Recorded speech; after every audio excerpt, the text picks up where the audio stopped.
Bonjour et bienvenue à cette série d'enseignements sur les fondements de la vie chrétienne. Aujourd'hui, nous allons explorer le sujet de la prière. Et j'appelle cela la prière puissante. On va découvrir pourquoi j'intitule cela la prière puissante.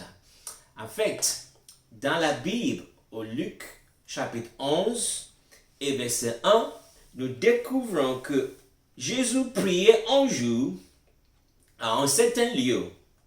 Lorsqu'il eut achevé, un de ses disciples lui dit, « Seigneur, enseigne-nous à prier comme Jean l'a enseigné à ses disciples. » Deux choses que nous pouvons retenir est que, de un, Jésus avait une vie de prière. Et sa vie de prière a impressionné les disciples. Autrement, les disciples voyaient que la vie de prière de Jésus était différente de tout ce qu'ils ont connu jusqu'à là. Rappelons-nous que ces disciples étaient tous des Juifs. Et en tant que des Juifs, ils étaient habitués à la prière depuis leur enfance. Ils avaient appris à prier depuis leur enfance. Contrairement à aujourd'hui, je vous raconte une histoire. Un jour, dans une église que nous étions auparavant, j'ai pris les enfants pendant un dimanche, le culte, pour aller les enseigner. Et après l'enseignement, j'ai demandé aux enfants de prier. Et les enfants ont fermé leurs yeux et ont commencé à prier l'un après l'autre. Il y avait un jeune garçon qui était là pour la première fois. Il s'appelle André. Il avait 6 ans. André me regarde pendant que les enfants priaient. Il me regarde et il me demande à qui il parle. Évidemment, c'était la première fois que André se trouvait dans une église où il voit des gens en train de parler à quelqu'un qu'il ne voyait pas. Donc pour lui, à qui il parle? Petit André, il ne savait pas ce que c'est la prière. Ce n'était pas le cas des disciples qui suivaient Jésus. Ces disciples, en tant que des Juifs, étaient habitués à la prière depuis leur enfance. Deuxièmement, ces disciples, certains parmi eux, suivaient Jean-Baptiste avant de venir suivre Jésus. C'est quand Jean-Baptiste a dit que Jésus est l'agneau de Dieu qu'ils sont venus pour suivre Jésus, parce que maintenant, en Jésus, ils reconnaissaient le Messie qu'ils attendaient. Mais ces disciples, certains donc suivaient Jean-Baptiste. Et dans la demande de ces disciples qui est allé parler à Jésus après qu'il a fini de prier, il disait à Jésus de les enseigner à prier comme Jean a enseigné ses disciples à prier. Donc, ces disciples, d'abord, en tant qu'enfants, ils avaient appris à prier. Et puis, Jean-Baptiste avait enseigné certains parmi eux à prier. Alors, pourquoi est-ce qu'ils vont demander à Jésus? Je crois que ces disciples faisaient la demande pour tous les autres. Certainement qu'ils se sont concertés et ils ont dit à ses disciples, va demander au maître de nous enseigner à prier. Donc, c'est un disciple qui a fait la demande, mais il a dit, enseigne-nous à prier. Donc, il parlait pour les autres également. Alors, ces Juifs qui étaient habitués à la prière depuis leur enfance, et puis certains parmi eux qui avaient déjà appris à prier avec Jean-Baptiste, comment se fait-il qu'ils vont demander à Jésus de les enseigner à prier? Est-ce parce qu'ils ne savaient pas comment prier? Je crois que c'est parce que la vie de prière de Jésus était différente de tout ce qu'ils avaient connu jusqu'à ce jour-là. Remarquons ceci, que Jésus avait une vie de prière. Il priait. Et les disciples l'ont remarqué. Ici, ils ont dit que c'est après qu'il a fini de prier un jour qu'ils lui ont posé la question. Et Jésus va leur répondre parce qu'il les avait dit quand il a enseigné depuis le début de son ministère. ce qu'on appelle le sermon sur la montagne. Quand Jésus donnait ses sermons sur la montagne dans Matthieu 5, 6 et 7, il a enseigné comment prier. Et quand ses disciples lui ont demandé de les enseigner comment prier, il les a dit pratiquement ce qu'il avait dit dans son sermon sur la montagne. Il se peut que, parce que dans ses sermons sur la montagne, Jésus avait dit plusieurs choses, beaucoup de choses, ses disciples n'avaient pas vraiment capté ce qu'il les avait enseigné au sujet de la prière. Et il va les enseigner la même chose qu'il avait enseigné pendant son sermon sur la montagne au sujet de la prière. Alors, ce jour, nous allons regarder ce que Jésus va nous enseigner au sujet de la prière. Retenons que dans Matthieu chapitre 5, quand Jésus enseignait sur la prière, il disait là-bas que voici donc comment vous devez prier. Donc, ce n'est pas une prière qu'on doit répéter ou rabâcher. C'est comment Jésus nous enseigne comment nous devons prier. Et puis, retenons aussi que la prière n'est pas une option, ce n'est pas un si. Toujours dans Matthieu chapitre 6, quand Jésus enseignait sur la montagne, ce qu'on appelle le sermon sur la montagne, il a employé 3 phrases que je vais utiliser par rapport à la prière. Je vais lire ces phrases. Il disait, lorsque vous priez. Ensuite, il dit, mais toi, quand tu pries. Et puis, en priant, ne multipliez pas de vaines paroles. Donc, ces 3 phrases, lorsque vous priez, mais toi, quand tu pries, en priant, nous fait voir que pour un enfant de Dieu, pour un chrétien, la prière n'est pas un si. C'est sous-entendu qu'un chrétien, un enfant de Dieu va prier. Donc, c'est plutôt lorsque vous priez. C'est plutôt quand tu pries. C'est plutôt en priant. Et en priant, Jésus nous dit donc comment nous devons prier. Qu'est-ce que doit être le contenu de notre prière? Et quand Jésus va les enseigner au sujet de la prière, il va commencer par leur disant, quand vous priez, dites Père. Donc, la prière, c'est tout d'abord un enfant qui s'approche de son Père. Et c'est ça qui était la différence que les disciples ont remarqué entre la vie de prière de Jésus et toute autre vie de prière qu'ils avaient connue jusqu'à là. Parce que Jésus s'adressait à Dieu comme son Père. Jésus s'approchait à Dieu comme son Père.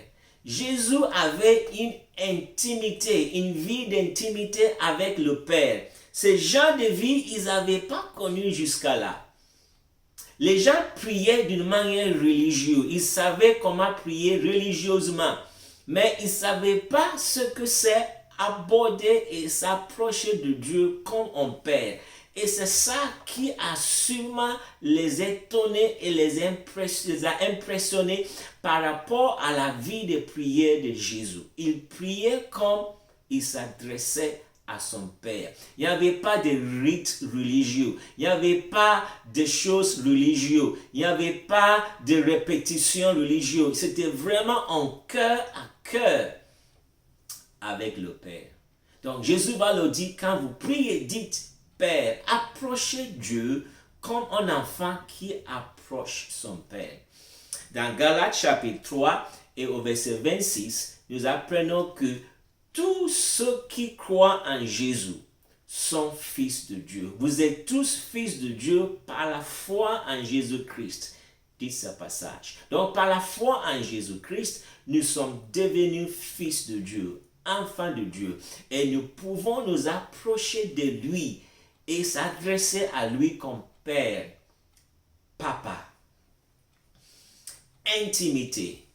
Un enfant qui vient pour passer de temps d'intimité avec son Père. Quand vous priez, dites Père.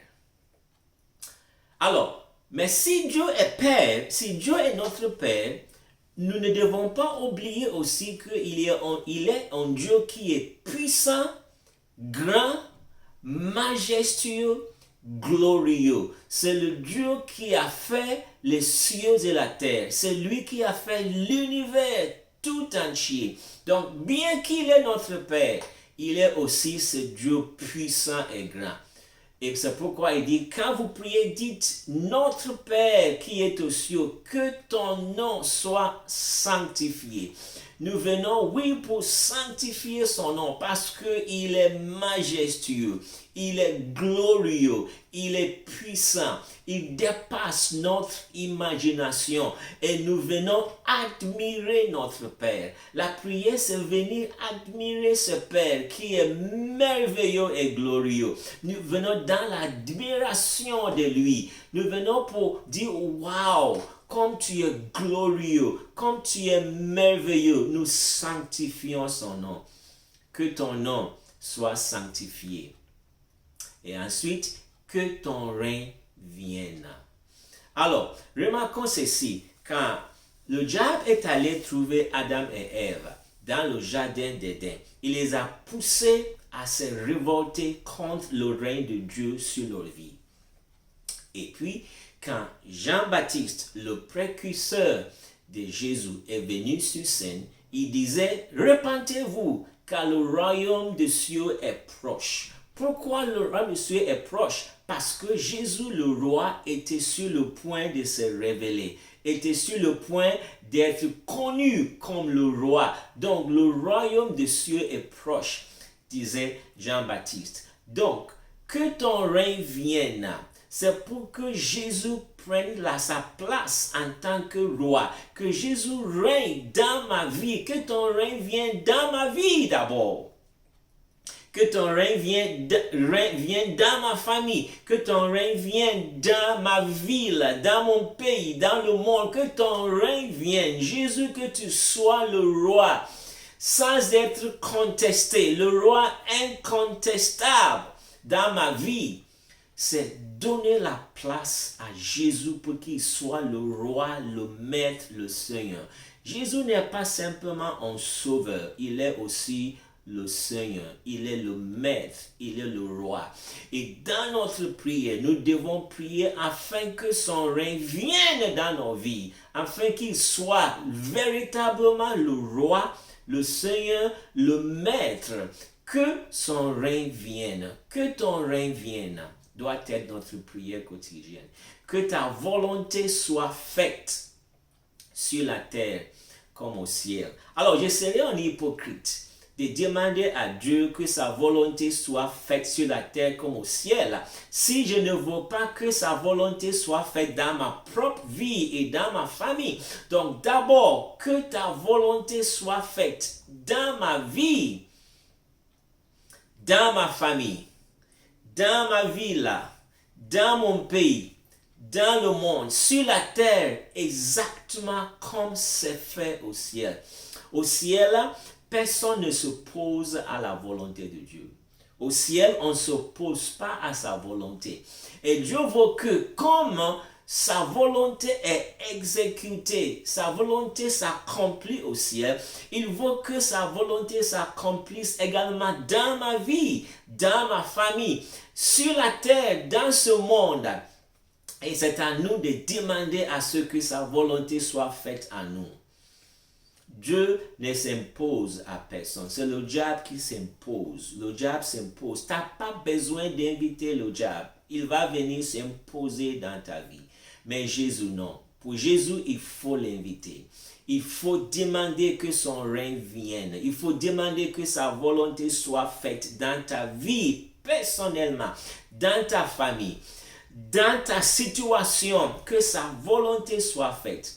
Et rassurons-nous, quand nous demandons que le règne de Dieu vienne, que sa volonté s'accomplisse, il n'y a pas de démon qui peut s'opposer à Dieu. Aucun démon ne peut s'opposer à Dieu. Si nous cédons la place 100% à Dieu, si nous demandons à Dieu que son règne vienne et que sa volonté soit faite dans nos vies comme au ciel, aucun démon ne peut s'opposer. Quand Dieu s'élève de son trône pour exécuter son règne et sa volonté dans nos vies, aucun démon ne peut s'opposer à Dieu. Il va accomplir sa volonté parfaitement dans nos vies.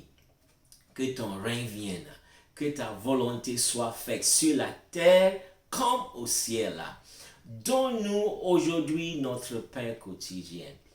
Ça veut dire que je ne mets pas ma confiance dans mon compte bancaire ou bien le frigo ou le congélateur qui est plein. Non, ma confiance est placée dans le Seigneur, pas dans autre chose. C'est pourquoi même si quelqu'un a un compte bancaire qui est rempli d'argent ou un coffre rempli d'argent, le frigo, le congélateur rempli, notre prière sera: donne-nous aujourd'hui notre pain quotidien, parce que nous dépendons de lui. Nous ne dépendons pas d'autre chose. Nous ne dépendons pas de nos biens. Nous dépendons de lui. Donne-nous aujourd'hui notre pain quotidien. Pardonne-nous nos offenses, comme nous pardonnons aussi à ceux qui nous ont offensés. Le sujet de pardon sera traité un autre jour, mais retenons ceci: le pardon est capital. Dieu veut que j'apprenne à pardonner à ceux qui m'ont fait du mal. Et Dieu veut que j'apprenne à demander pardon pour tout péché que je commets. Dieu veut que j'apprenne à demander pardon et à pardonner aux autres. Et que ceci soit quotidien. Que quotidiennement, je ne gâte pas des choses. Je ne gâte pas ce que les gens ont fait contre moi. Je les pardonne. Et je demande aussi à ce que Dieu me pardonne pour tout ce que je fais à lui, qui ne lui plaise pas, et contre les autres. Pardonne-nous nos offenses, comme nous pardonnons à ceux qui nous ont offensés. Ne nous laisse pas entrer en tentation, mais délivre-nous du malin. Tous ceux qui ont donné leur vie à Jésus, la Bible dit que Jésus nous a arrachés du pouvoir des ténèbres et nous a transportés dans son royaume.